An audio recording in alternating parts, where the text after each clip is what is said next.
We are live every single time. There's a little bit of, oh my God, that didn't go live. But I think it did. Just had a little flash of our monitor there. It never gets going live. any less stressful, does it?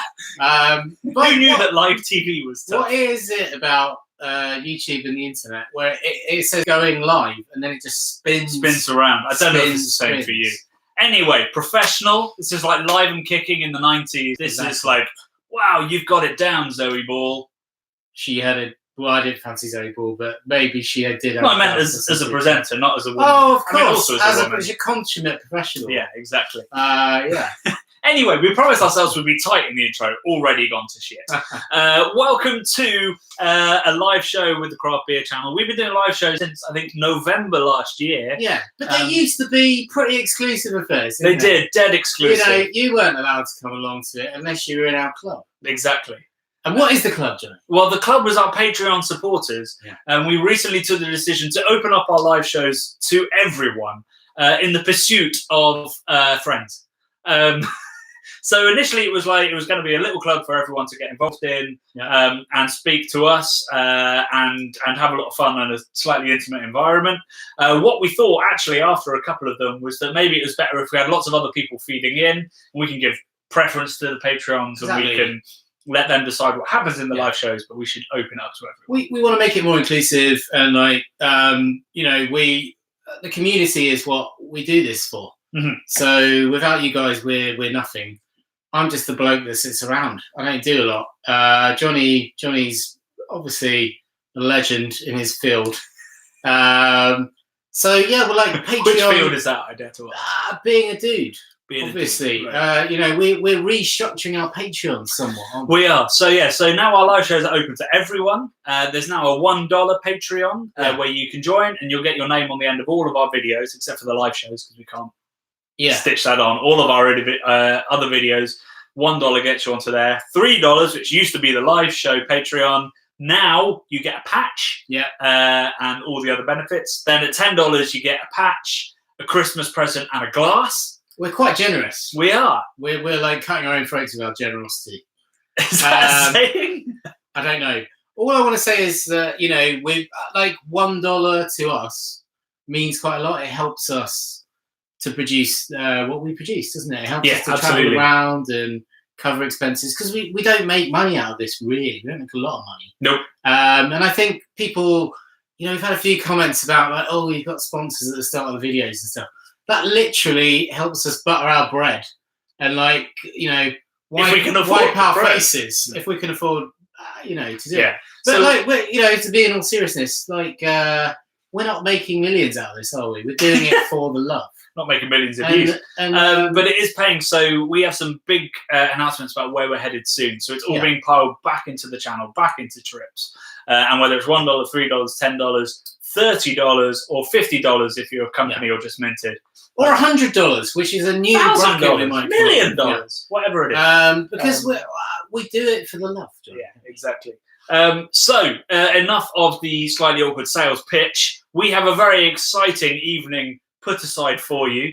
We're going to start with two big announcements. And then we're going to move on to a debate about supermarket beer. Most people outside the UK are like, What's the debate? Yeah.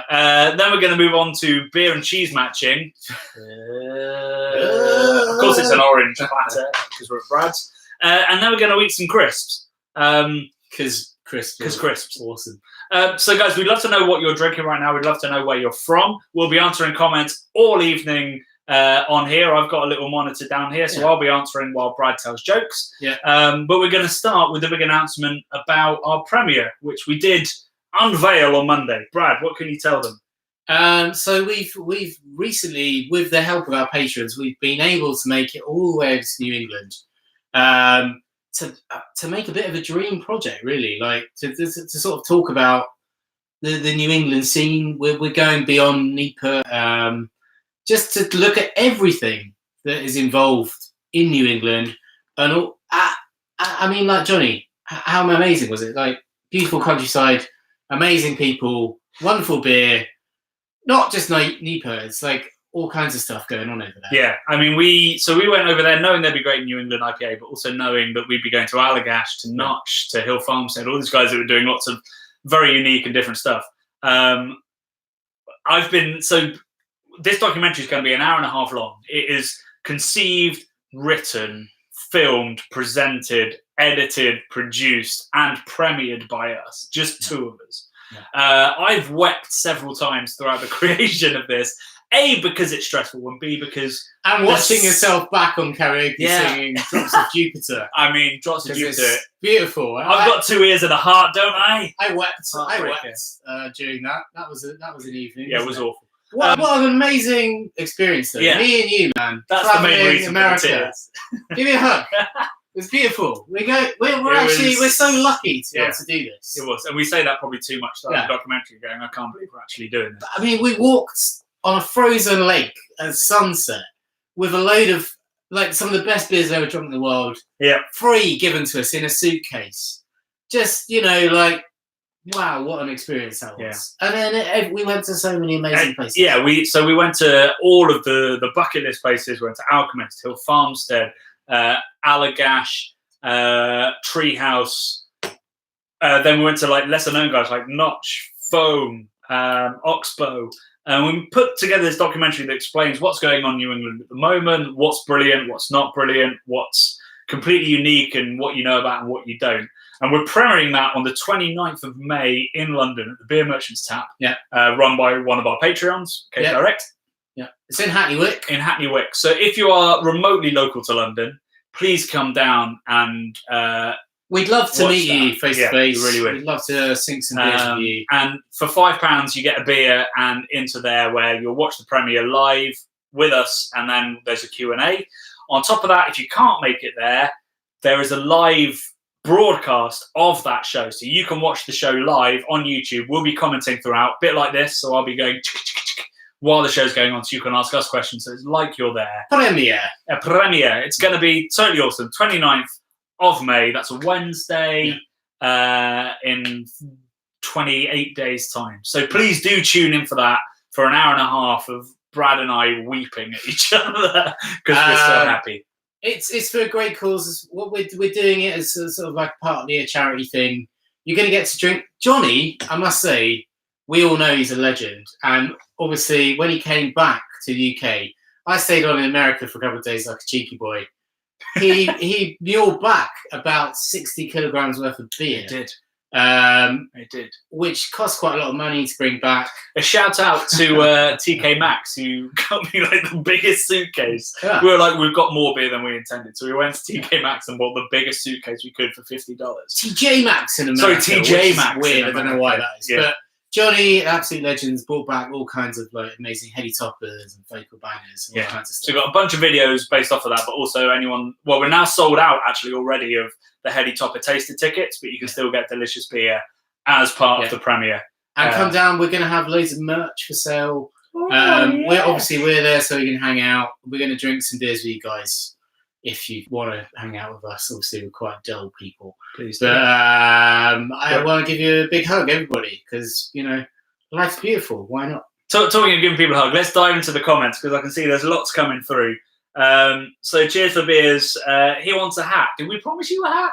We'll get you a tee. We were, if you pay. We were looking at merch. We've ordered a lot of merch today. We did. We just spent a lot of money on merchandise. T-shirts, stickers, pins, posters, enamel badges.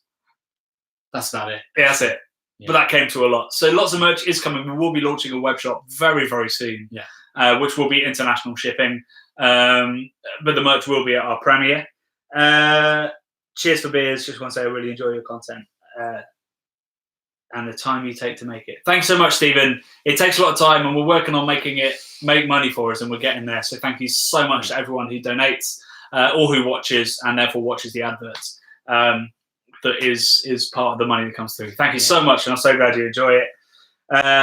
MSR says the boys are back in town. You love that, I'm sure. Oh my god! I mean, this what's it called? I can't remember. Thin Lizzy is Cellbreak or whatever it's called. That album with the boys back in town on it and the Cowboy song, and all that. That's one of my favorite albums in the world. So whoever just said that, you're a legend. We're on some Alchemist beer. We've run dry because this intro's gone on longer than we thought. This is Crusher. It's a dipper from Alchemist that I also muled back. It's tasting great. Holy shit. Chris Schuper. Is that your real name? It's a cool name. The 3 is probably not part of it. You're from St. Petersburg.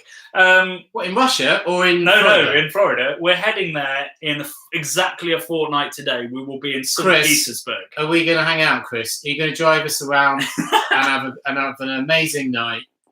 No strings attached. Hopefully no strings attached. We are coming to St. Petersburg to do some films with Green Bench. There's a Florida Blue Sun, Cycle, all kinds of stuff. All kinds of amazing. Well, hopefully Cycle. Who the obvious people I'm missing? Arcane. There we go. So we're coming to St. Petersburg. If you're around, and Clearwater, Fortnite, and Clearwater, I think it's the same place. So we're there from the 15th to the 22nd of May, and like. I was, we put out an appeal to like meet people when we were over in America last time. We did it way too late. I genuinely love to hang out with people. Like, I love people. Brad does love people. I have stranger danger, but Brad loves people. I love having a chat to random weirdos. I think it's one of the best things in life. Conan the Barbarian said it was something else, but for me, it's talking to randoms. No, never mind. Conan said it was, actually I'm not going to go there, but like anyone who wants to type in what is best in life, Conan the Barbarian, you'll get some weird, non-feminist views. I'm a feminist, so I don't believe in that stuff. Beer chugs. Hey fellas, I'm drinking water as I'm at work. I mean, you're breaking the rule of watching a live show. Why not just have a beer? I think you just go for it. Just, Cougar says, hi ho from Sweden. Hi ho. Hi ho. Off to work, beer chugs goes. Jenkins says to beer chugs, come on, have a cheeky beer. You're right. Hi, Kira. Matt Boot, do we have to wear a tux? What, to the premiere? Oh, yes. Yes, you do. Yeah. Well, we're wearing penguin suits. If you could also bring red carpet and top hats. That'd be ideal. That's what I'm wearing anyway. I might wear, like a white tuxedo. Pit Kendoka's enjoying an Orval. Good on you, mate. I hope you've got some frazzles. Chris Green says, hey, dudes. Hey, dude. That segues nicely into our crisp section. Orval. Sure, you want to do crisp first? Well, no, not yet. Actually, put those away. We can do crisp Let's first. keep talking to the people. I'd like to hear what you have to say. Jenkins, not just one Jenkins, Theresa Jenkins, is drinking Buxton Primacy Effect. I don't see enough Buxton in my life. It'll be Jenkins, such a great brewery. Eric asked what we're drinking. So we're drinking Crusher. Before that, we were having Focal Banger from Alchemist. We're about to move on to see what British supermarkets can provide. Peter Wiley, greetings from Boston. Love the show. Boston, Massachusetts. We were there a month ago. And that's what our documentary is based all around the area around Boston.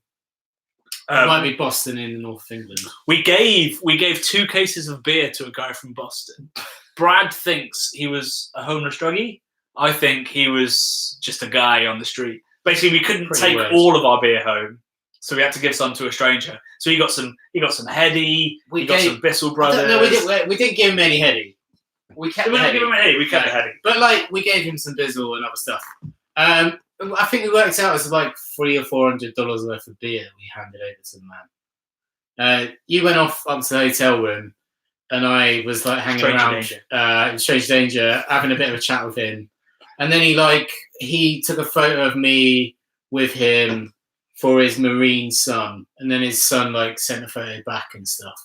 I mean, because he said his son loves beer. Yeah, and if he's in the army and he loves beer, yeah, and he gets some delicious crop beer. That's an awesome proper result. America stuff. It was like, my son's a Marine, my son's a hero.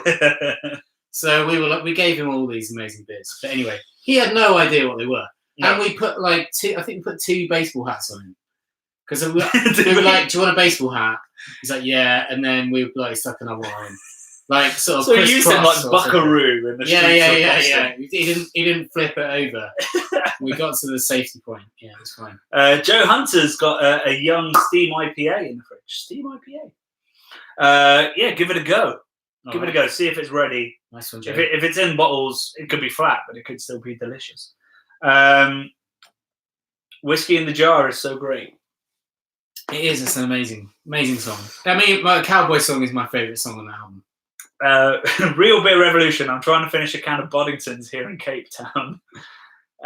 It's really shit. Yeah, yeah, it's really shit. It used to be like a really famous and really good cask beer, and then I'd say about 30 years ago it turned shit. So you're pretty late to the shit party, but there's much better stuff coming out of the UK. Was Boddington's the one that had Mel Syke as the ice cream girl? Yes, In the ice cream and they used to have like. It was like the Do You Want a Flake in It's that. a bloody amazing thing. advert. It was. It was like British breweries can yeah. advertise themselves. It's not like Belgium where they make amazing beer and can't. In the UK we make shit beer but can. mid-90s brewing advertising was insane. Even like Carlsberg and stuff was like they were on point. Yeah. Obviously terrible beer, but possibly the best beer in the world and all that shite. Chris Hoop, are we bringing some beer to St. Petersburg? We need to check if we've got hold luggage. If we do, we will bring some delicious stuff. What do you want? What do you want us to bring? And what are you gonna swap? Yeah. In all seriousness, Chris, drop us an email. If you go to the about page of Craft Beer Channel, on there you just have to click do a thing like I'm not a robot, and then you can email us. Drop us an email, and we'll try and organise a little social at one of the pubs that we'll be going to. We'll have some beers. We'll have a bottle share. And if you can bring some friends along, or we'll find some other Craft Beer Channel fans from that area, we'll have a lovely night, because we should have time, and we really want to do that and meet people as we go around. There's a guy called Florida Brew Review as well on Instagram. Yeah, I'm trying to get hold of him. He doesn't want to know us. Oh, doesn't he? Oh, he likes my photos. He likes your photos? Like, not about beer. He doesn't like Craft Beer Channel. Like, about like cats and stuff. He was always liking them. Everybody's loving Thin Lizzy. We found a real vein here. Because they're awesome. Yeah. I think they're like they're almost like a Queen type band. Like you're ashamed to like them, but you're actually I'm not ashamed to love Queen. Well, no, but like as a kid, I loved Queen and like Guns N' Roses and stuff like that. And then you sort of grow out of childish things a little bit. Although I can't say I've ever grown out of liking Guns N' Roses.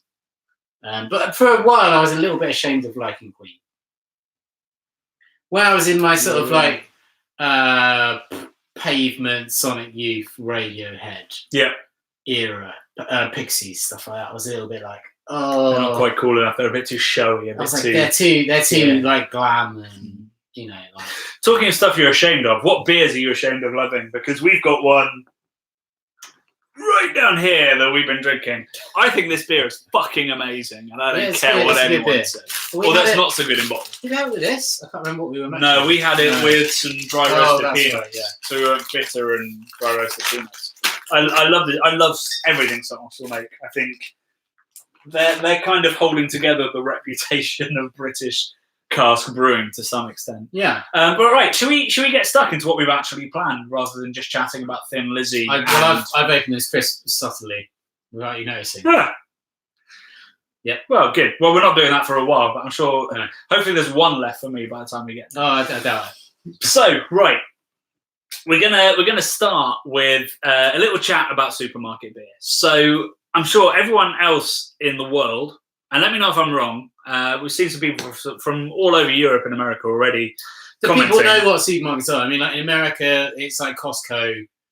We're talking about Walmart, Costco, like big hypermarket type situations where you can buy all the beer, all the food, homogenized stuff. Yeah, you can get going. Maybe it's boring, but it's like you can go there. Yeah, it's where you go for your weekly shop, and then you top it up with the stuff you like. Yeah, exactly. And the stuff that you really believe in. Yeah. So recently, craft beer in the UK has got to the size, and breweries have got to the size where they can start supplying supermarkets. And obviously, it's a great way for growth for those breweries because they're sat there going, well, I can't get into more indie bottle shops because indie bottle shops and indie bars, they all want rotating taps. So like, well, I can brew one beer and I can brew a whole batch and sell it all to one place. Yes. So it's minimal time, minimal effort, great beer, straight in, don't have to worry about it. Now, lots of people have taken exception to that because craft beer at the start of it was anti-big business. It was all about supporting the little guy, promoting local, and promoting companies that treat the world and treat people in the right way, which arguably we all love. Arguably, Tesco, Sainsbury's, Morrison's, Costco, Walmart, these guys don't. No. Woolworths over in Australia. So we'd love to know your thoughts about whether craft beer has a place in supermarkets, whether it's good for the industry. Obviously, it's good short term for growth of those breweries. Is it bad in the long term because it's killing small independent businesses? Let us know your thoughts. You could be a brewery and like literally just sell all of your beer to your Asda or your Tesco or your Walmart or your Woolworths, and that could be what sustains your growth. And it's that has less credibility in the eyes of your kind of bubble people, but who's to say that like spreading the word of like okay beers? Bubble people makes them sound so much nicer than they actually are. Well, when I think of bubble people, I think of like people who've got like, I'm allergic to everything. So they're in a bubble. Well. I mean, there's obviously bubble is we can look at it in all sort of different terminologies, but obviously the Bubble podcast, which is amazing. I need to get involved with sometime soon. Hey, you will. But like in terms of bubble, and people that are like we're an inclusive place, aren't we? We don't say you're not welcome here.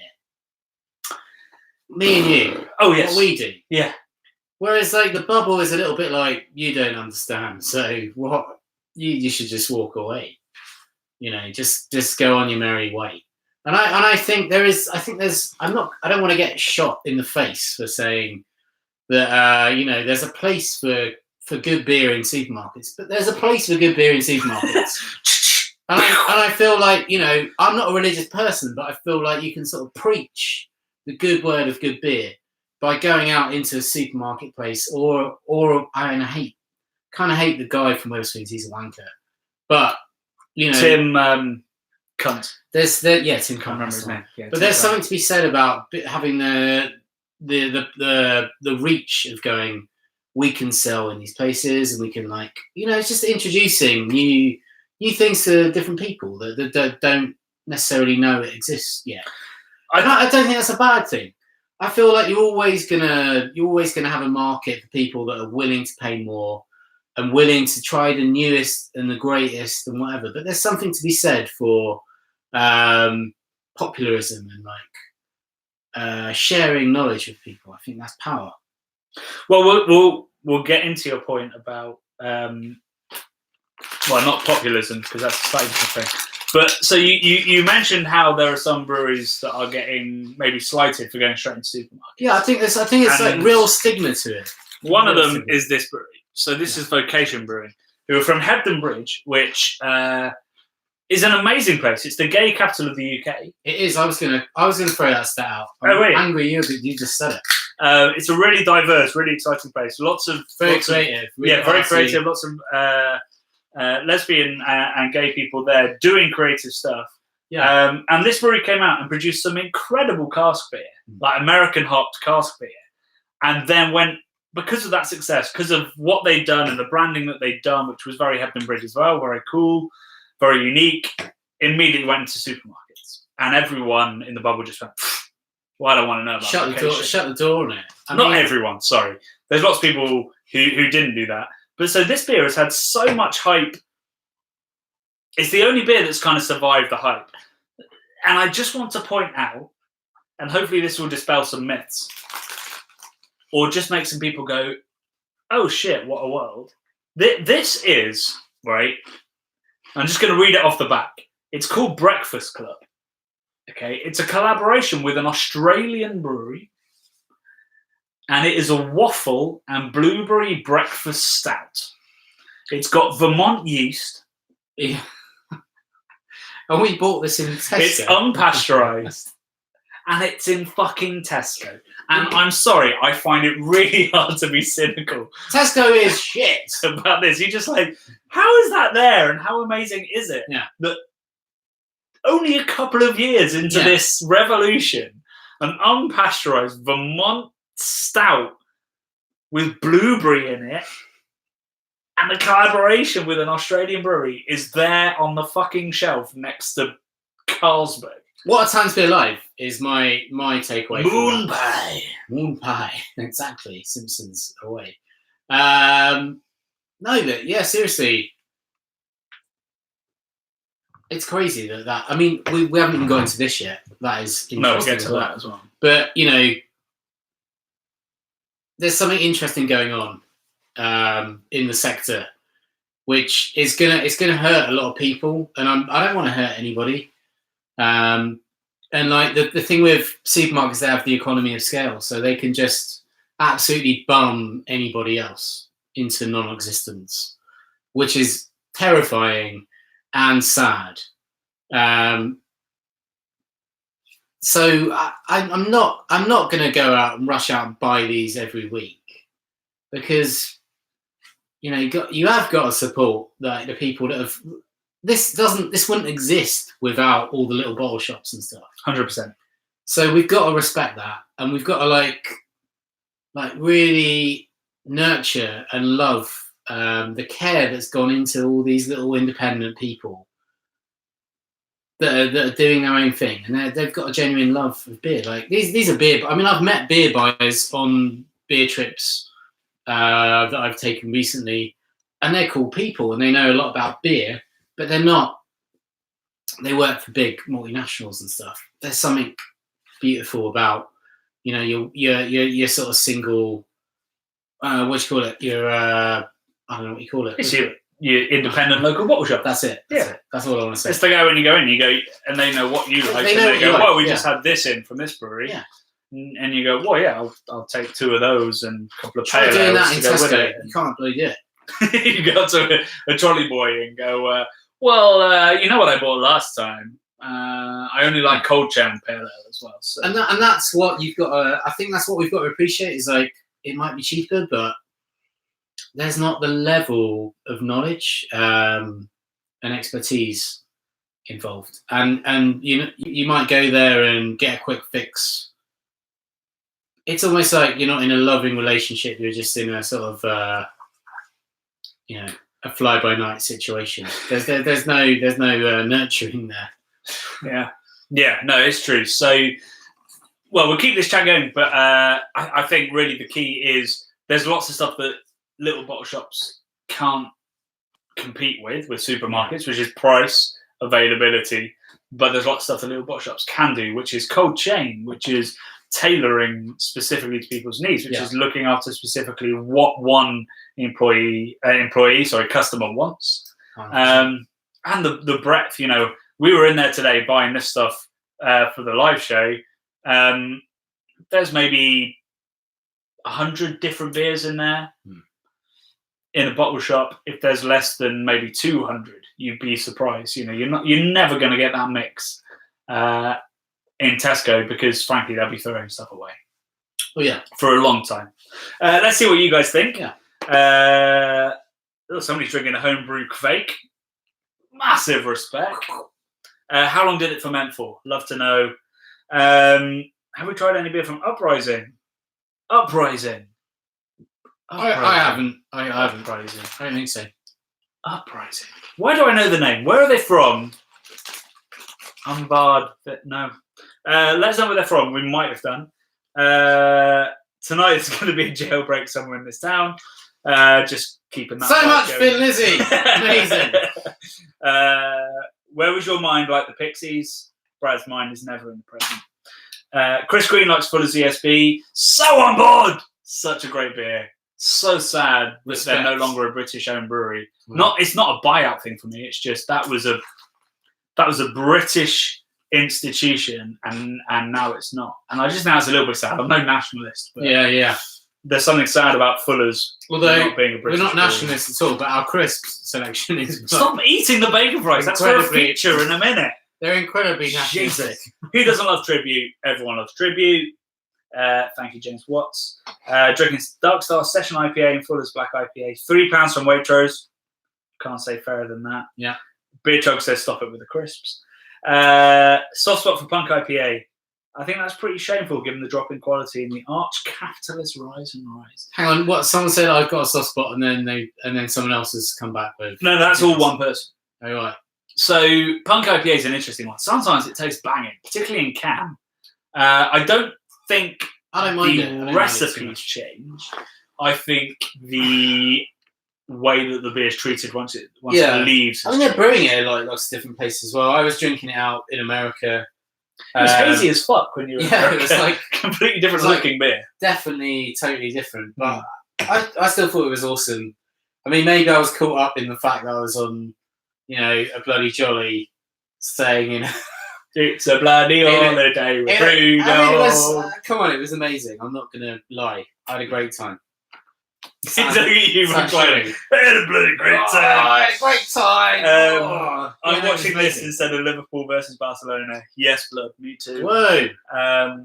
Big. I hope Liverpool are winning. I don't support Liverpool, but Juice Loose is all for supermarket beer, I presume. Me too. What are you all about? Letting the juice loose about this hoose? That's what we want to know. Yeah, it could just be about the juice loose in the hoose. So let's clarify, please. Until a few years ago in my state, I couldn't buy beer in supermarkets. I needed to buy it from a specialty beer distributor. Where are you? Which state was that? You can't buy any beer in supermarkets in South Africa.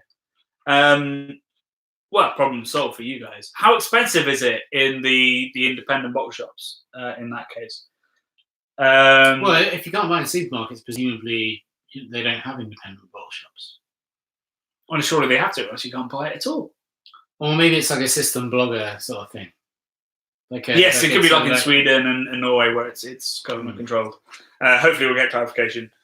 Eric Johansson. Great name, it's Eric crazy. Johansson.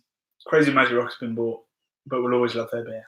Yes, and like we said earlier, Lion, they're not the massive bad guy. I mean, they are massive, but I don't think they're bad guys. If anybody has other information as to why Lion might be bad guys, please let us know, because the Craft Beer Channel, again, our approach to sales is we're okay with being owned by a macro company, so long as the macro company and the company that support continue to act in sustainable and fair ways, basically. Yeah. Which is why we hate Heineken, because they literally kill women. Sue me. And AB InBev, because they literally kill businesses. So sue me. Yeah. We're not owned by. We're totally independent, by the way. Totes independent. Which is why we're damn broke. But we have our sponsors, and they're amazing sponsors. Yeah, and if anybody else is out there, double glazing companies, plumbers, whatever you might do, if you want to be a pro Patreon sponsor, we will gladly accept you into the fold. I'll make a lovely little animated title thing for you. You will at the start of videos, and we're looking for more pro Patreon sponsors. We're looking for a main sponsor as well, aren't we, Johnny? Well, maybe we shouldn't share this with the folk.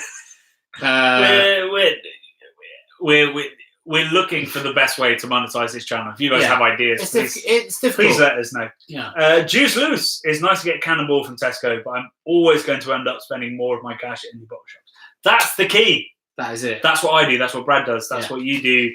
And that's it. I might, when I'm food shopping, pick up a 4-pack of something delicious. But that equates to a fiver, but I'll go to my local bottle shop and spend 30 quid on really exciting, unusual stuff. Why don't you crack the thing that might prove us wrong? Yeah. So the only exception to that might be the fact that, we can get a Bretted Punk IPA in Tesco now. I'd love to know what you think about that. In the USA, some states you can buy beer in the gas station. Others you have to go to specific liquor stores. I mean, that's the other thing. If you know where it's going to come from, you'll go to that place. So getting the best stuff in is the best way to attract customers. Jenkins. Short-term good. So many of us got into craft beer by drinking Punk IPA from the supermarket. So bigger range is great for newbies, and lots of people probably don't have access to bottle shops. Very, very true. Yeah, 100%. How about this? I mean, we bought this in Tesco's earlier. This is Funk Thames Punk. It's an Overworks. Where's the camera? Up there. That's difficult. He's working it out. Yeah, it's an Oakburg special. I mean, like the fact that we can buy this in Tesco is kind of insane, Johnny. We haven't tried this yet, actually, so it might be really shit, and that's why we're going straight to Tesco. But it was quite funny when we were going through the checkout. It came to quite a lot of money, and we used our business card because we've got a business card. Got a biz card. And Johnny had forgotten his PIN code because he's a friggin' amateur. An alcoholic is what you mean. So I used mine. I remembered my thing, my whatever digits. Your business card did. And I was like, mate, it came to quite a lot of money. And the checkout lady chipped in and was like, one of your beers cost $5. And I'm guessing it was that bad boy. Yeah, it was. Yeah. That is a classic, because she said your beer, one of your beers cost $5. And if I hadn't been distracted by forgetting my PIN, by Brad and his little really camp, oh, that's just my sustainable shopping bag, I'd have turned to her and gone, do you say that to people who buy a bottle of wine? Or lubricant, or whatever. That would have been inappropriate. Oh, your lubricant costs $3.99, or whatever it might be. But so there's still that stigma. But we spent 30 quid in the supermarket. We bought all of these beers. We bought all of these cheeses. Bought some cheese. And we bought ourselves lunch. And that came to 30 quid. Can you imagine going into an independent bottle shop, spending 30 quid, and they're like, oh, one of those was 5 quid. So there is definitely a difference. They're all 5 quid. They're all 5 quid. They're all 5 quid over there. Yeah, which is okay. I mean, that's fine. That's what it is. Fine, as long as you know what you're buying. Yeah. Yeah, so the jury's still kind of out on. Well, no, the jury shouldn't be out on whether craft beer in supermarkets is a good thing, because I think it really is. The jury should be out on whether you can get quality beer, because they're not cold chaining it. It's sat on the shelf for longer. But the counter to that is we tried to get a Luminescence, which is the New England IPA from Magic Rock that's in supermarkets, and it was sold out. So if that's selling out really fast, then what's the issue? However, we did get lots of Yellow Moo. It's such a beautiful can. I love it. From Thornbridge. They said they never can. They said they never go in supermarkets, and here we are in can and in supermarkets. Here we are, and it's a double IPA. Yeah. They've had a nice rebrand recently, haven't they? Yeah, they have. They've refined it and made themselves seem classy and a bit older, which they are. I mean, they are an old craft beer company. 2005. God, is that old? Yeah, that's when I turned 18. That's when you turned 18. Yeah, I'm worried. I'm old. I'm an old man. Well, you turned, what, 2003? 4? I have no idea. 2. You forgot. I've lost my mind. There's loads of chat going on. What do people think of the live show? Do we like this? It's going to be once a month. Yeah, so the idea is once a month we'll do this. So we'll do 3 videos, then a live show, 3 videos, then a live show. Johnny edits all of the bloody videos, which is like a mammoth task. And because you can see unedited, there's quite a lot of shit. He's an absolute trooper, and I'm too stupid to edit stuff. Well, I know I used to edit things, but I'm more about like how it looks than the content necessarily. So I can make things look sexy, but that's about it. That was my extent of editing, really. So Johnny has got an amazing journalistic head on him, and he likes spearheads all this stuff. So I've been trying to get us to do a live show for a little while, take a little bit of pressure off, because he does a lot of editing all the time. I do look at myself, and it's getting increasingly less attractive. What are you talking about? As we got a lot of stuff. Increasingly ruddy. No, I wasn't going down that path. No, you weren't. I am. Don't believe that, dude. You're an absolute catch. We are cool anyway, so I don't know what you're worried about. No, I'm the one who needs to worry. worry. I'm worried about her. As I get older and ruddier. We're doing this. Hopefully it's good. Hopefully the people will like the live shows. So guys, let us know. We can have more interaction with the community, because we're all about the community, really. And we do this a lot of the time in my house, but we'd like to take it, more around the country. Mm-hmm. Like if you're a landlord, or you've got a bottle shop or something, or you've got hosting an event, let us know. We'd maybe like to come down and do a live event at one of your events. If you've got like a bottle launch or something and we want to do it on the road as well. So like when we're in St. Petersburg, hopefully us and oh god, where's he gone? He's probably moving house as we speak, so he doesn't have to see us. But hopefully we'll do something in St. Petersburg live as well for the next one. So there's lots of cool stuff going on. Guys, all these chats are amazing. I can't keep up now, I'm afraid. So if I miss your comment, I'm really, really sorry. But so the interaction we're getting is way more than the last video, right? And that's what we're after. We want to get people talking in a safe space where you can say whatever you want. And you may be taken to task if it's, sexist, homophobic, transphobic, racist. We've not got any time for that. If it's about beer, zero judgment. If it's about beer or life and you're not a massive racist or any sort of racist, then you're all right. That's going to be the new tagline for Craft Beer Channel. I'll give you a hug and I'll give you a high five. But seriously, we're sort of trying to foster a community here. We're getting some great comments here. I love the live stream. It makes drinking alone feel less pathetic. Same for us. Double thumbs up for that. Because we all feel pathetic sometimes. Absolutely. And that there's no shame in drinking alone if you're drinking responsibly alone as well. That's a huge thing that I learned when I started getting into beer. When I first got into beer, the idea of having a beer on my own was like alien. It was like, no, that's the sign of an alcoholic. Which is fucking nonsense, right? Like, if you okay, Brad feels different. I don't know. I've got lots of alcoholics in my family, so if I have a beer alone, I don't tend to drink alone. If getting drunk on your own, that's a different thing. Getting fucked on your own. Having a beer on your own is a very different thing. Like, I really enjoy it. You put the TV on, you have a nice beer. Oh, and you had a nice dinner. That's a great experience. Yeah, I don't think it's tragic at all. No. I don't think it's tragic either. It's funny. Elias Pritz, hi. Sorry, you can't stay, but you're a legend for watching all the other ones. So I want to say hi to you as well. Thank you so much. Bacchus Mannen? Bacchus Mannen, yeah, where is he? He's on Bacchus Mannen. If you're not live and you're watching this back later, I want to get some like extra likes because I remembered your name, Bacchus Mannen. You're an absolute dude. Right, let's see what people are saying now. Any more Thin Lizzy chat? I don't have any bottle shops in Teesside, and it's harsh dropping 50 quid on 10 cans online.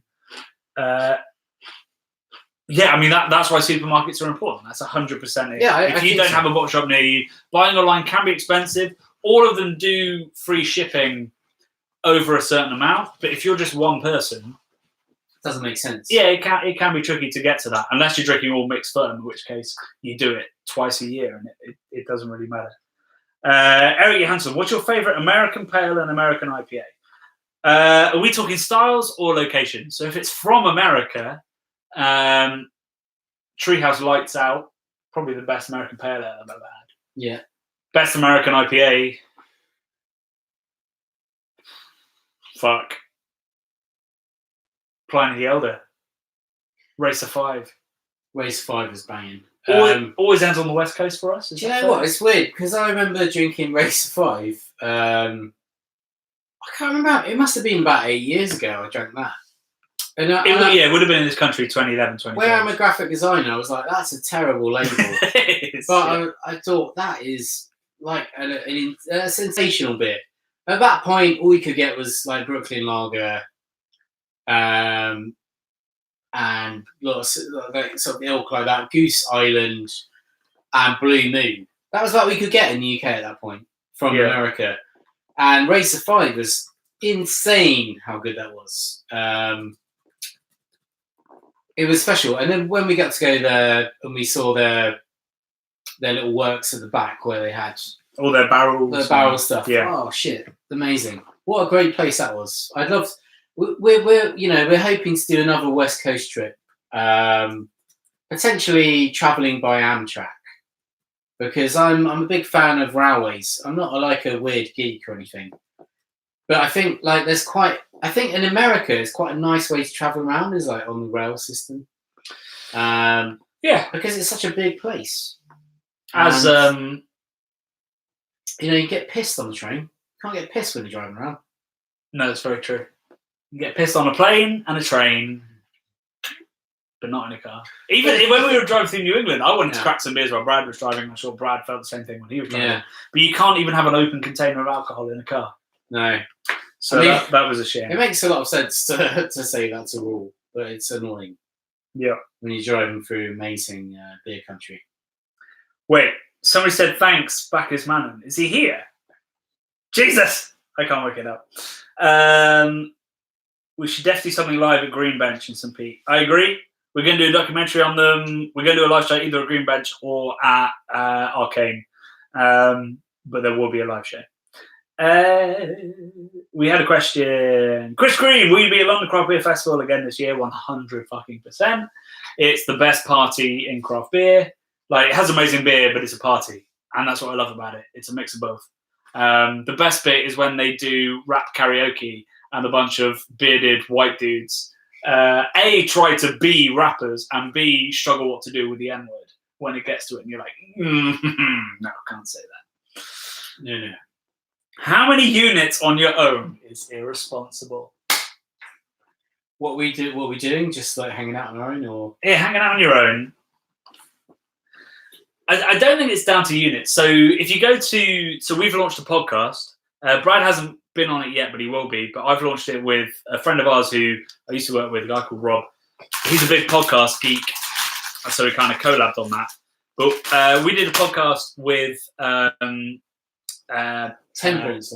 Basically the Temperance Lobby. The guys who launched Drink Aware, Alcohol Concern UK. And we talked about how the alcohol limits set around the world are fucking nonsense, scientifically. So they play a part in terms of making sure that people's alcoholic consumption is responsible. But in terms of the levels that they set, they are scientifically baseless. And this company, this charity, basically admitted that. The reason that it's scientifically baseless is because actually gender, which is the main thing that they suggest, gender and age, which is the main thing they set it on, are not the two biggest defining things in how your body deals with alcohol. How fatty boom boom you are. Yeah, the main things are your size. I realize I used a plural there. The main thing is your size. So if you're 6 foot and 300 pounds, you can legitimately drink significantly more before being inebriated than somebody who's significantly smaller. Oh, yeah. So there's lots of debate around what they should do about that, because obviously you don't want to encourage people to get fat to drink more. There's obviously the fact that on the liver, it's a similar effect. But in terms of life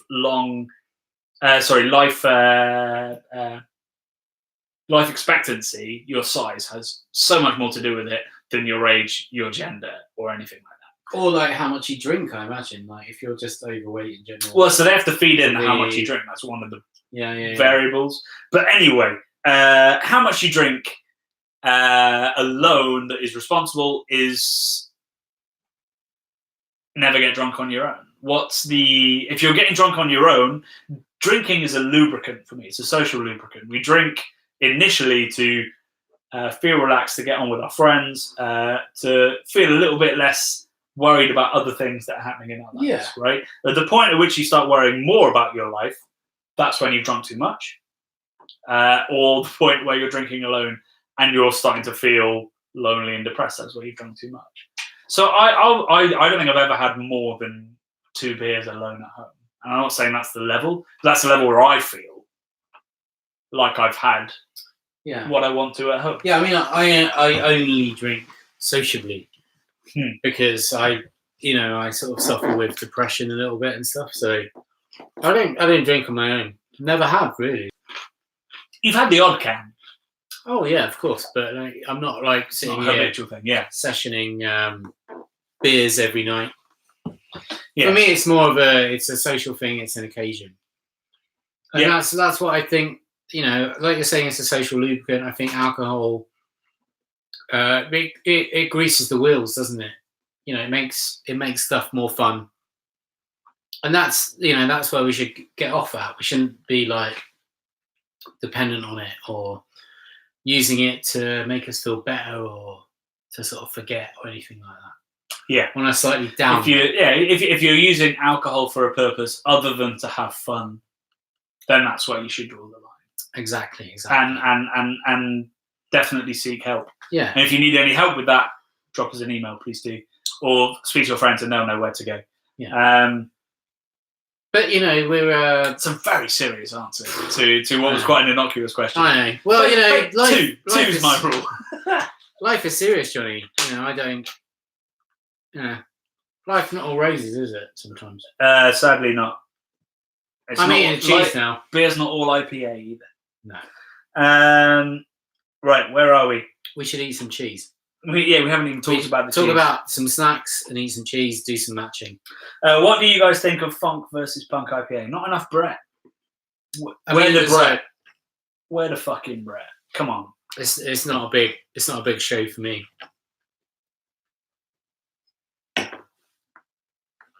It's a nicely sippable beer. Who said that? Did they? The punk's gone and the funk hasn't really arrived. Jenkins. Oh, Jenkins. He's the new Bacchus Manus. The Bacchus Manus here! Hey, Bacchus Manus! I feel like he's been here for a while, so I apologise, Bacchus Sorry. Manus. I'm blind as a bat, so I can't. Particularly from this distance. I can't read the screen. Hey, Bacchus Manus. If you've been here the whole time, hey, in perpetuity. You're a dude. I love you. Don't drink and comment on YouTube. Fair play. We have so many drunken comments on YouTube. Don't drink and comment. That is literally what we do. Right? I delete quite a lot of the comments that are clearly from drunkards. Mostly it is people who hate IPA but aren't making sense. So in between the typos, you kind of get like a fuck hazy IPA or cloudy beer sucks, but there's just like nonsense words in between. The thing, we don't get lots of hate, do we, Johnny? Like, considering we've got quite a big reach. People are so lovely. Everyone's really nice, but sometimes you get people, and I think, well, I don't really understand where you're coming from because they're sort of a little bit bitter or something. Like we're doing this out of a joy and a lust for life. It's not like we're not like Bit of the Stooges now, sure. I'm always I'm Iggy Pop, man. We're all Iggy Pop, right? You're Iggy Pop. No, I'm not thin enough, but that's how I feel. Right. That's how you should live your life a little bit. But what I can't remember. I've digressed slightly. But what I was trying to say was, I don't get why there's some hate sometimes because we're not like preaching about any particular style. We're just trying to share a little bit of knowledge. You've got more knowledge than I have, and we have our little discourses about stuff. I'm always learning. I'm not ashamed to say I'm not a massive expert on anything. But this is life, isn't it? You go along and you learn as you sort of progress, hopefully. Yeah, you're looking back at what our first videos were and we didn't really know a lot. So we'd never want to, what we never do is react badly to people that either don't know or know more than us. Yeah. Or react to people who are just like pure hate. Which are very rare, and we're very blessed. A, to have a channel that doesn't have that, and B, to be in a world that, outside of Twitter and Reddit and Instagram, walk away from. Is a very nice place. When you meet people in a beer festival or something, they are almost exclusively lovely people. Yeah. Unless they're queuing one. I think it's almost like I like heavy metal music and stuff like that, and I used to go to a lot of heavy metal clubs and that. And then heavy metalers, they look a bit scary, but they're like the loveliest, softest people in the world. And I think it's a little bit like that in the craft beer scene. Although some people are bastards, obviously. What do you think about that, Johnny? Some people are a little bit too concerned. Definitely, that's definitely an issue there. Because I think context is really important. Like both of us have loves that we have outside of craft beer, and you've got to keep that balance for sure, or else you'll become, it's like a twisted kind of cycle. Where I was reading an article today about, what was it? Heterotopia, which is where lots of people who are similar come into one space and they start to defend each other and self-justify to the point where they can't make rational decisions anymore. And it particularly happens online, where particularly in the incel movement. Wow, this is getting deep. So incels, they're people who involuntary celibate. I know that. They start to justify themselves because the only people they ask opinions of are people in the same situation. So it's really important to get out of the bubble, is what I'm saying. Self-fulfilling prophecy. Yes, exactly that, but in the digital age. Anyway, happier times. Rob from Hopzine is with us. He says, who's your favourite Yorkshire-based beer tuber? That's a tough one. There's so many, right? Yeah, there's hundreds of great people in garages. I guess I'll go with Rob Derbyshire of Hopzine. Not from any awkward. We don't really get up to Yorkshire much, but if we do, we should do something with Rob, I think. We're always up for collabs. If anybody has a Rob, channel, we're not. No, of course. We're always keen to. I have Stranger Danger, but Brad's very good. No, I'm all right. I'm totally fine with getting my head chopped off. Actually, no, I don't want to get. I think that's what Rob does. Did Rob get on the car? Was Rob the guy? No. Get on the car? No, I'm thinking. What? No. The thing with the. Actually, I'm not going to say it. Get on the car. No. Well, it's like someone washed the car with like frosted. No, that's Simon. Simon. He's done another topless video recently. That was. But he didn't get topless for like the first 4 minutes. So I was like, where the hell's the nudity? I turned off after 2 minutes. I was like, that's your loss. I didn't see any titties, so I'm off. Sorry, mate. So a sad comment. Pit Kendoka. His cousin died at 31 from liver and kidney failure from drinking too much. He drank a fifth of liquor a day. I don't know what a fifth of liquor is. So that's American, yeah. There is a joy in the fact that beer is very, very hard to become. What was his incredibly name? alcoholic on? Pit Kendoka. Pit Kendoka. I mean, in my family, I've got a cousin that choked to death in his sleep from alcoholism. And I've got multiple alcoholics in my family, so I'm very aware of the pitfalls of this sort of activity, and you just got to, people that either have addictive personalities or they can sort of handle it as a social thing. And I think if you know that you've got that in you, you need to sort of steer clear of it a little bit. You've got to be sensible. So I'm like I said, I don't drink on my own or anything like that, because I know I've got the capacity within me to sort of go down a darker path potentially. But that isn't what the channel does. The channel enriches my life. I really hope that if we ever went down that road where you thought, well, these guys are encouraging irresponsible drinking, somebody would say that. And we've had the odd troll that sort of glided in and then glided out saying something like that. And we've taken it on board, but hopefully in everything that we do, we have a responsible approach, whether it's drinking or whether... So. And I think we're obviously, I like to feel we're quite responsible, and we're very much, emotional guys, sympathetic to any sort of hardships or courses like that. I certainly... I'm very much sympathetic with anyone who struggles with anything like that. Eating cheese, I'm eating cheese, sorry. Should we eat some cheese? Or I haven't eaten any cheese yet. I've eaten my amount. Let's do some comments. But what Brad's talking about is very serious. Alcohol is a depressant. So we need to be aware of that while we're drinking it. We do. But we'll leave it there for this evening.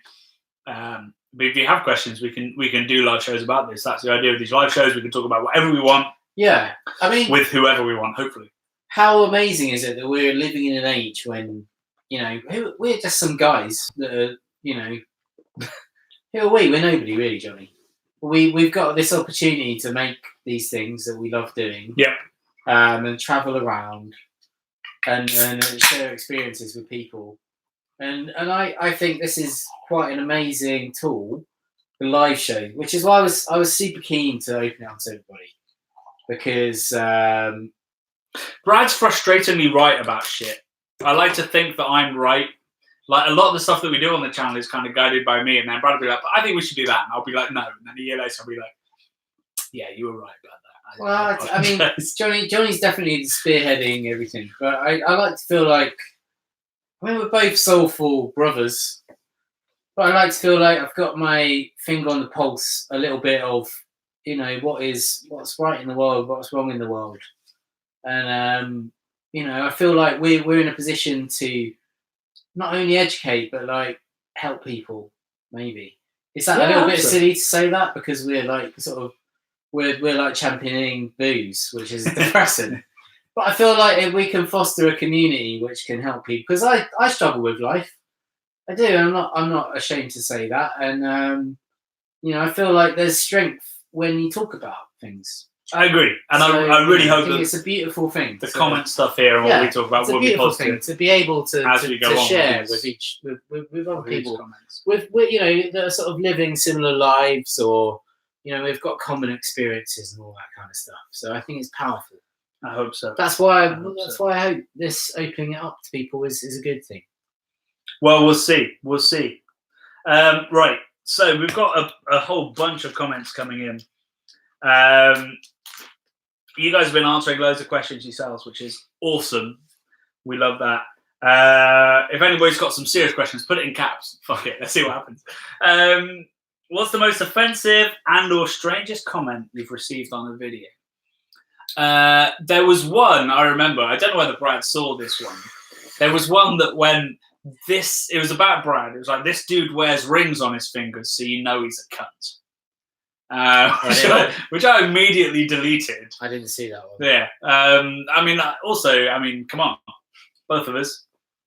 And that dude, that dude went on a rampage, not tearing apart Brad, but tearing apart, in particular. Sarah Warman from Brewdog used to put some stuff on. Just a really fucking horrible person. Yeah. Ripped into me as well, and into all the content we did. That guy was probably the worst, and I had to go through about 20 comments because it was properly offensive, specifically to people and to different races and to genders. The other one, there's a guy who still does it. I can't remember his username. I don't delete him anymore because it's kind of hilarious. His thing is to, particularly on our travel videos, he'll go. So the most recent one was we were in Prague. Yeah. And he went on, his comment was like, yes, Prague, the place where the best blonde prostitutes reside. There's nothing like a Pilsner Raquel after, and then goes into horrifying detail. And he's done that on every location we've been to. So his kind of trolling is... He's a sad, lonely man. Yes, clearly. That frequents prostitutes. But I stopped deleting it, A, because it's so frequent, and B, because it only reflects badly on him. Yeah, that's the thing. Sometimes if you sort of shine a mirror back on people, you can see the ugliness. Exactly, yeah. So those are probably the worst ones. Otherwise, like literally, we only really get trolls. We never get people who... We never get just mean-spirited people. We get damaged people who need some help, or who professionally do it because of something in their lives, and everyone else is very, very nice. We're we're quite lucky. You know, you're very diplomatic about replying back to people, which I think is really good, Johnny. But I would never dismiss anyone outright. I think like even if you're coming from a place of hate, maybe we can help people.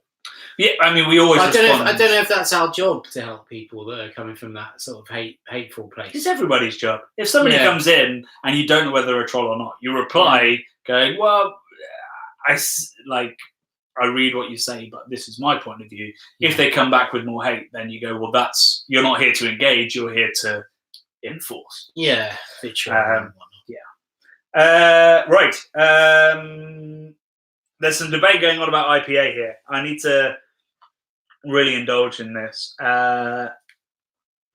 Everything's marketed as an IPA. Interestingly, so I've done some work. It's just come to an end. I had a contract working with Verdun Brewing Co. And they released their best beer in a long time, in my opinion, which was called Bear With Me, is an American wheat ale. And everyone was really confused because it wasn't called an IPA. IPA's become a brand. Yeah. and people look to buy IPA.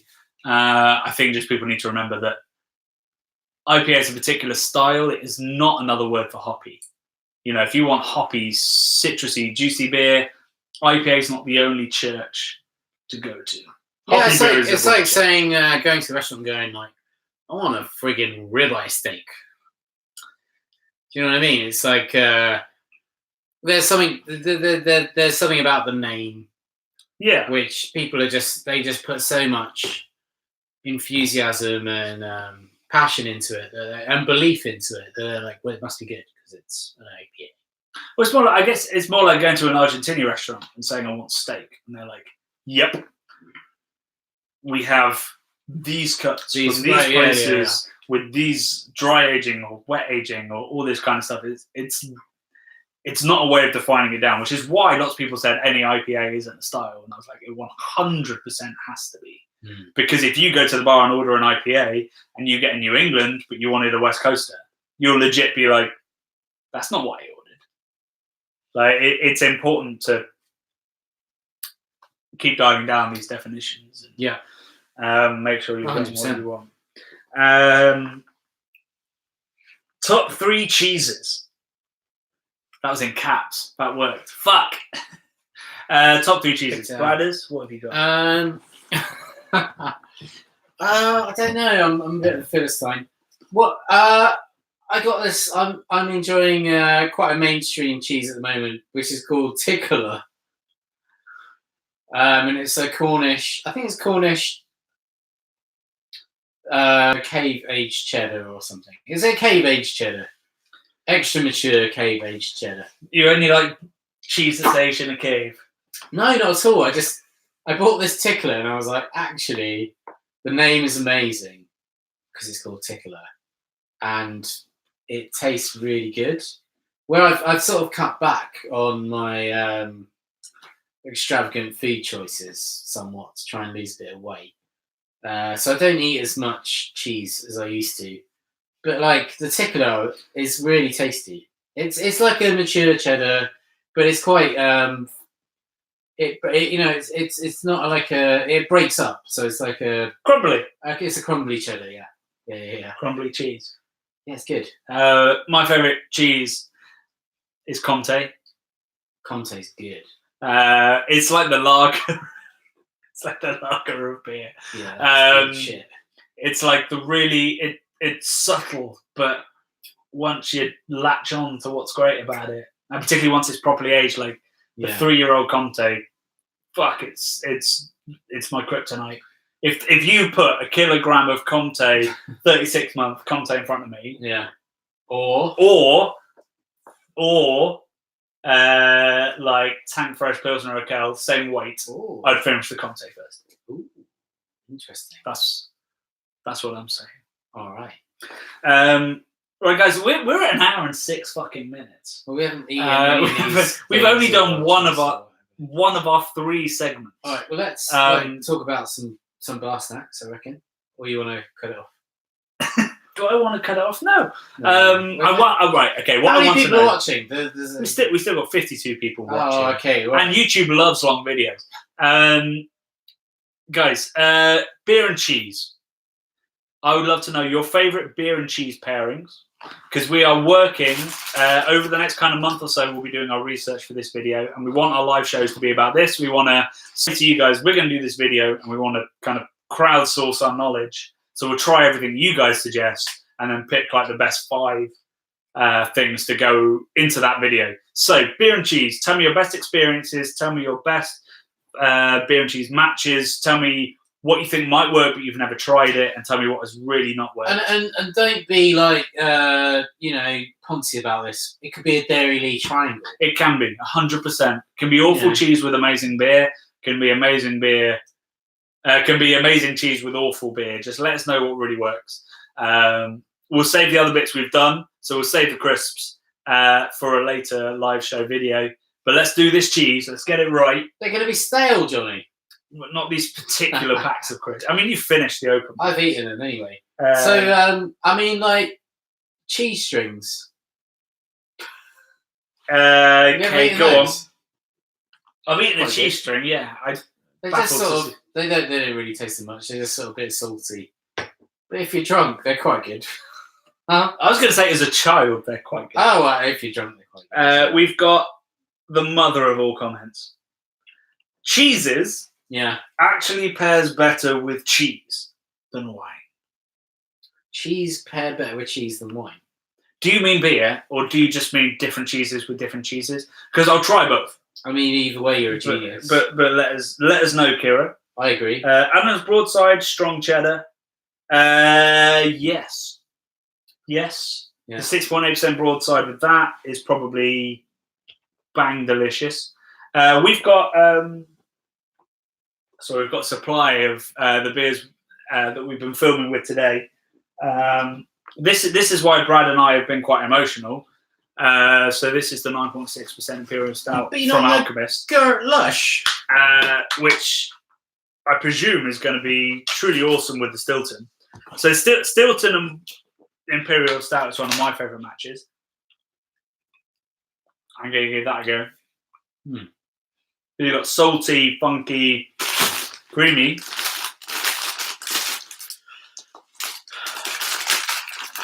With licorice. Tastes really good.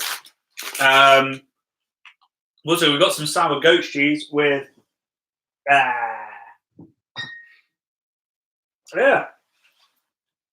cherry and goat cheese. Yeah, that was great. So that is a wonderful match. That's 2 and 2 plus 2 and 2 plus 2 equals 5. 100%. 200%. That's what I love about that match. So if you've done that, let us know. What have we got here? Cheese pairs better with beer than wine. Lol. Yes. Okay, you're right. But cheese and cheese also pairs very well. Black Bomber vintage cheddar and barley wine. Yes, 100%. Vintage cheddar and barley wine is awesome. Vintage cheddar and... Do you mean British or American barley wine? Because I think you need the bitterness. I think it's all about American cheddar, American barley wine. American cheddar? What is American cheddar? Well, not as good. Not as good. Bitterness and sweetness. So West Coast IPAs and barley wines with vintage cheddar. That's my... Bing, bang, bong. Yeah. Along with porter and blue. Brie. This is my question. Brie. Oh. That's really rude as well, because you shouldn't have the end of a brie. You know about the brie? No. If you have the nose of a brie. Vaguely sexual. Is that too sexual for you? No, not too sexual for me. Brad. It seemed... No, I'm not going to watch. Look at me. Eye contact. It's not a very fresh brie. No. That's quite bad brie. No, British brie as well. I forked out for that. Breezy Tiger. Go on. No, but just That's it. Breezy Tiger. That's the name of the video. I ain't got anything else. If you've got a match for brie, that's the one we're struggling with most. Because goat cheese, we want to do a creek. Cheddar, we want to do an IPA or barley wine. American barley wine.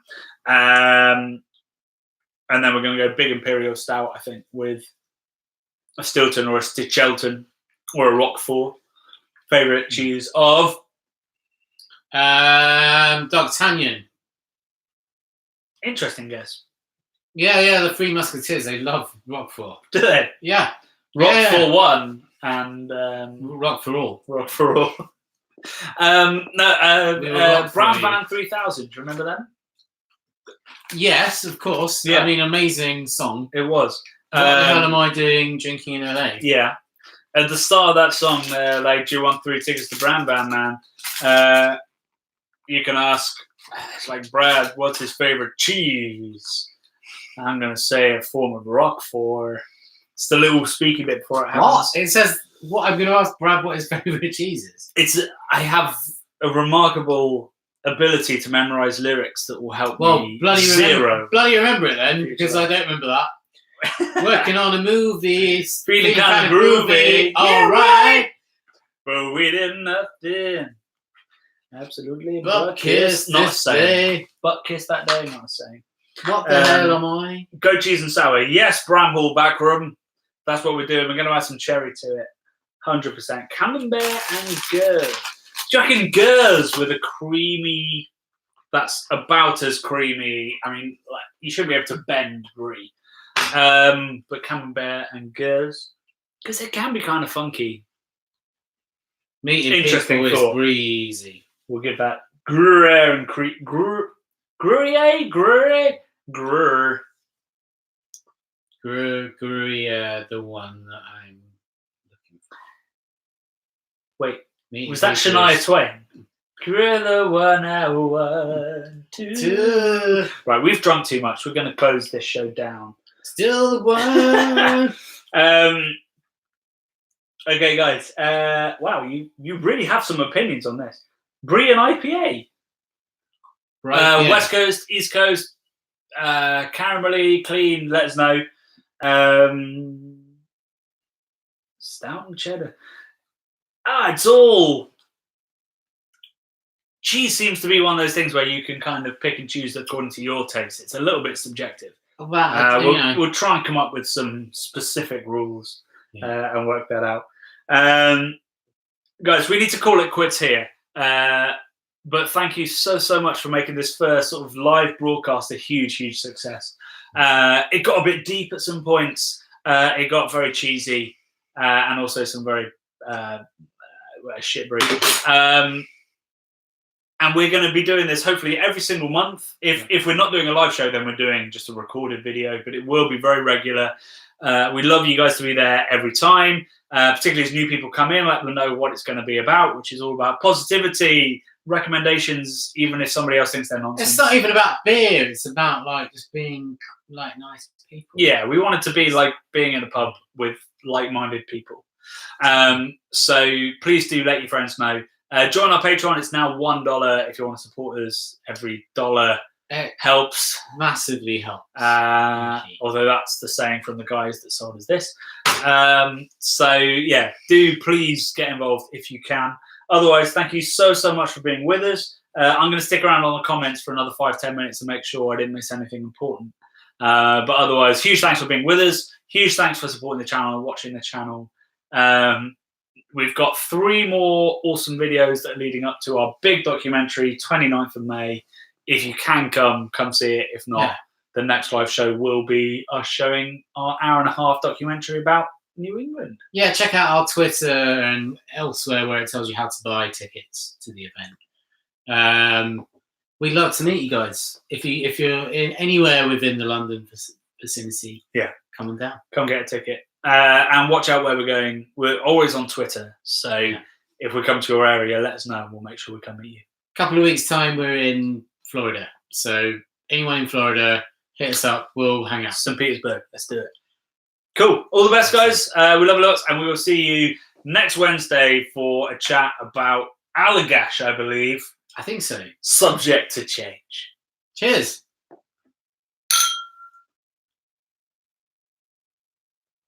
Awkward moment where he presses the button.